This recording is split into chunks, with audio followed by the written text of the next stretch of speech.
Yes guys, welcome back to another video. Welcome to the George Benson football channel. I'm back from Thailand, the holiday is over and we begin entering the new era with Enzo Maresca as Chelsea manager. Got myself a little cut on the nose back from Thailand, but we are in full swing and ready to rock and roll. We're going to take a look today at Enzo Maresca's first comments as Chelsea manager.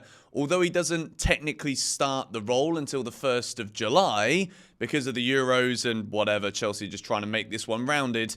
We have got the first comments. We've got the Chelsea board, the directors. They've had their say on what they think of Enzo Maresca, and then we can start to look at some of the early decisions about what Enzo Maresca wants to do with his Chelsea squad. There are also some interesting transfer developments, of course. Right now, this is where it starts to get silly. Chelsea will be linked with so many different players. Over the weekend, we removed ourselves from interest, apparently, with Victor Osimhen. So we're not going to talk about him much more until anything changes in that department. But we are creeping ever closer to 300,000 subscribers. And I would absolutely love for GBFC to hit 300,000 subs before we go to the US for the pre-season tour. So if you're not subscribed, please do. And whilst you're at it, if you could also hit the like button on today's video, that would be fantastic. So let's take a look at the first comments from Enzo Maresca on joining Chelsea. To join Chelsea, one of the biggest clubs in the world, is a dream for any coach. Now, I don't know if we've actually heard those exact words before, but I'm pretty sure we have. I'm sure we will have heard something very similar, almost word for word, from pretty much every manager that ever joins Chelsea. I look forward to working with a very talented group of players and staff to develop a team that continues the club's tradition of success and makes our fans proud. Look, there's not really much here that we can go with. It's a very classic manager gets a new job, clearly on a good salary, and he comes in and he says like all of the right basic little things to just basically get that speech over and done with. It's not like Football Manager, where even in your first interview as the club's new manager, you can storm out. You can't really do that in the real world. So Enzo Maresca's comments, there isn't really anything more to analyse there. Chelsea ownership group on Enzo Maresca.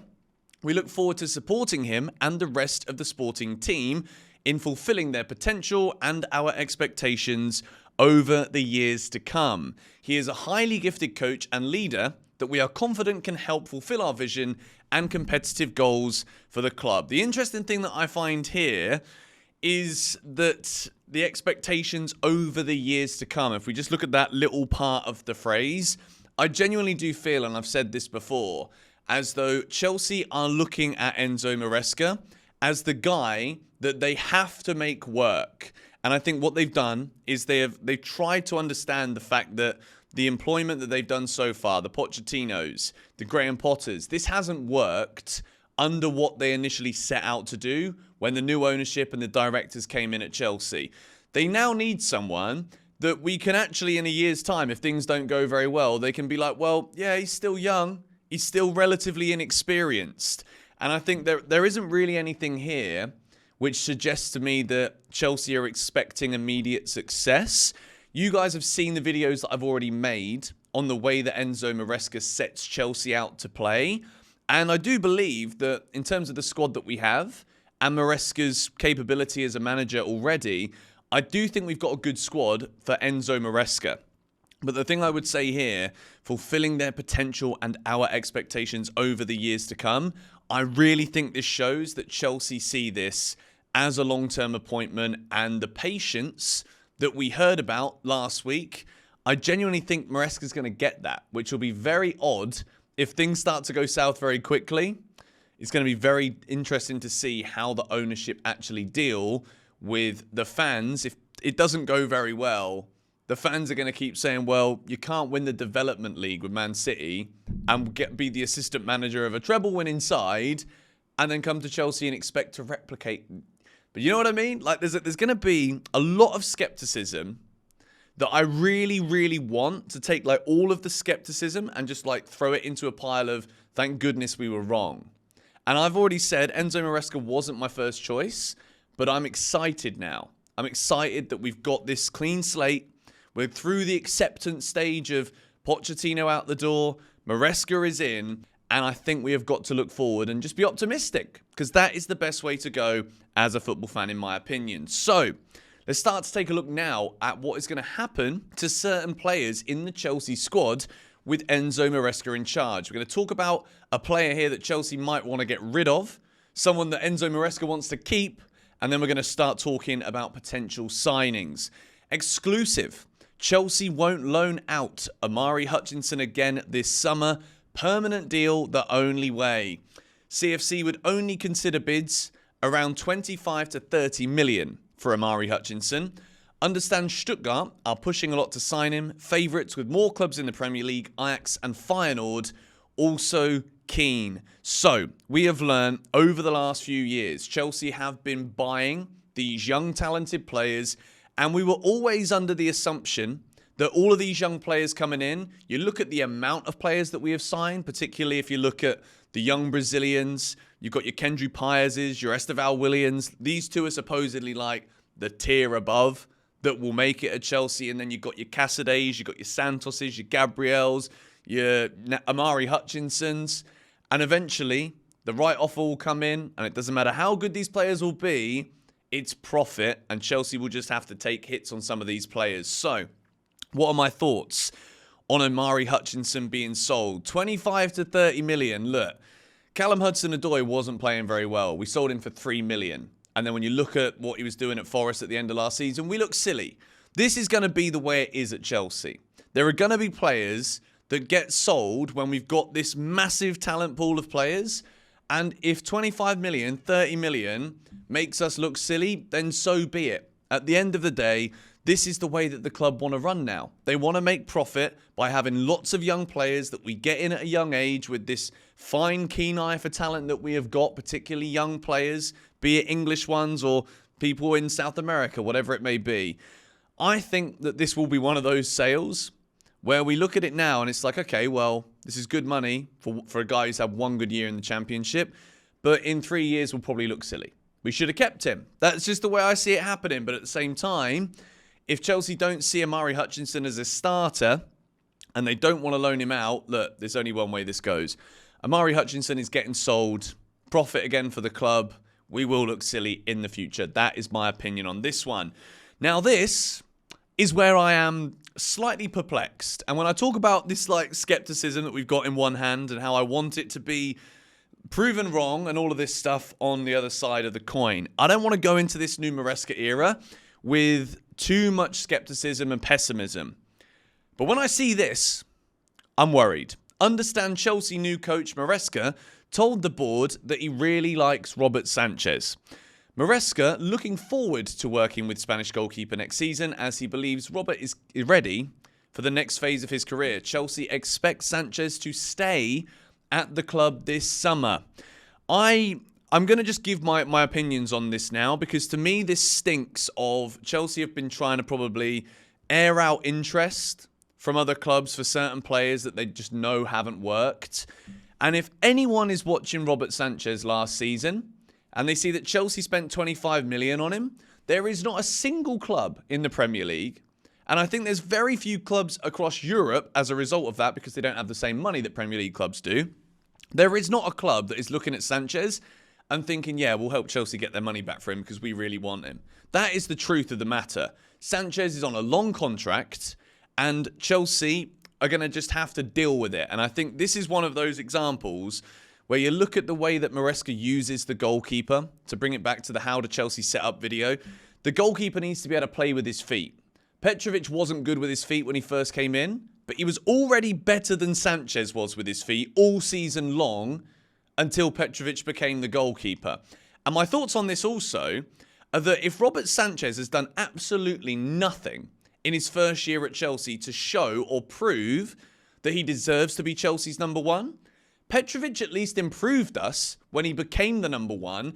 So I don't understand how Petrovic can lose the number one shirt going into the start of this season. Unless we're going to see a dramatic change, which is why I talk about, like, there's going to be skepticism. I'd love to be proven wrong. Unless Enzo Maresca has got a dramatic plan and he's seen Robert Sanchez doing things with a ball at his feet, and just even in general, I've never thought that Sanchez is ready to be a top quality Premier League level goalkeeper. Love to be proven wrong. I just don't think it's going to happen. So this one is, as I've said, incredibly perplexing for me. I don't think Sanchez is a good enough keeper, particularly with the way that Enzo Maresca wants his teams to play. I'm seriously concerned about this one. And like I said, I do fully expect that this is one of those where Chelsea just know they won't be able to get the money back for him. There won't be a club available ready to spend anywhere close to what we spent on him. After what we saw last season, he's probably worth about 10 million. 15 million compared to the 25 that we spent on him with that ridiculous contract length. So I guess we're just going to have to suck this one up, to be quite honest. I'm not convinced by this at all. I would absolutely love to be proven wrong. Chelsea have blocked the release of Malo Gusto and Benoit Badiashile for the Olympics as Enzo Maresca wants time to implement ideas. Compromise was the inclusion of Leslie Ugo-Chukwu, who needs minutes. This one makes a lot of sense to me. I think Big Les just getting minutes. It's France, it's the Olympics. It's a weird one with the Olympics, isn't it? Because you got the Euros, you got the World Cup. These are like the known footballing things, but a gold medal, it always sounds good. It just doesn't hold that prestige. So I think there is a lot of players that probably wouldn't be that bothered that they don't represent their countries. But at the same time, in a Euros summer, there's Copa America as well. You add in the flipping Olympics to this, and eventually it's like, well, what's the flipping point? Like, all of these competitions, all of these minutes for players. Chelsea are also saying to Enzo they don't want him to go to the Olympics as well for Argentina. Obviously, as Chelsea fans, selfishly, we're happy. The less players that we have going to the Olympics, the better. But at the same time, I think it's necessary. If Enzo Maresca is coming in and he starts work on the 1st of July, players are going to still be at the Euros because England are going to be winning it. Cole Palmer's not going to be back till he's lifted the trophy. Do you know what I mean? Same for Conor Gallagher as well. So at this point in time, I'm happy with this news. I want to see the Chelsea players back in training as soon as possible so that they can understand the ideas of our new manager. We finished today. We have a striker, potentially, on the way to Chelsea. Chelsea is very serious about signing Benjamin Sesko, who has a £55 million release clause. Look, Sesko wasn't amazing last season. He's still a young striker. And Nicholas Jackson has impressed me. I've said this a lot, and I think it is about sharing that burden of who is going to be the goal scorer at Chelsea. I think Sesko could be a fantastic player. And if we're talking still, which we are, about your 60 million moves to Michael Olise, then if you start buying Victor Osimhen at double the price of Sesko, then you start to lose money in other areas of the field. Chelsea, we want new centre-backs. We've also got a brand new centre-back at the club, which is what we're going to finish this video on today. Tosin Adarabioyo has joined Chelsea from Fulham on a free. But to keep going here on Benjamin Sesko, I would love us to sign him at 55 mil. It gives us more money to strengthen in other areas. And if Enzo Maresca, our new manager, wants a certain player, then that is what we should go for. We've already been told that Maresca will have a say in ongoings at Chelsea this summer, be it incomings or outgoings. And our first signing is already there. Tosin Adarabioyo has joined from Fulham on a free transfer. What this means, most likely, is that Trevoh Chalobah will be sold. But then there's also the story, potentially, that it could be the Thiago Silva replacement. He's not young as well. He's over the age of 25, which is absolutely unbelievable. He already knows West London. He was at Fulham last season. Really good defender. And I think with players like Adarabioyo that show they've got the ability when they're playing at a club like Fulham, you take the step up, playing around better players at Chelsea, more time on the ball, more control, that ability to be more on the front foot as opposed to having to defend on the back foot like teams like Fulham will often have to do. I think this is a good piece of business, but you can't expect me to sit here and get excited if it is to replace Trevoh Chalobah, who I think is an absolute top defender that I want to stay at Chelsea for a very long time. So that is kind of a roundup of the latest Chelsea news. Obviously, this is crazy, silly season. There's going to be loads more stories to talk about day by day. I want to say a big thank you for all of the love on the channel in the month of May. Going to be heading back to Europe during this summer for a little bit because I want to watch the Euros and it not be 3 o'clock in the morning. And then the plan is to go to America for Chelsea's pre-season tour. So stay tuned. Loads of stuff coming your way. Going to try and do some content for England at the Euros as well as shorts. So make sure you're subscribed to the George Benson Football channel. Smack a like if you enjoyed this Chelsea news. First look at Enzo Maresca's comments. And I'll see you guys in a bit.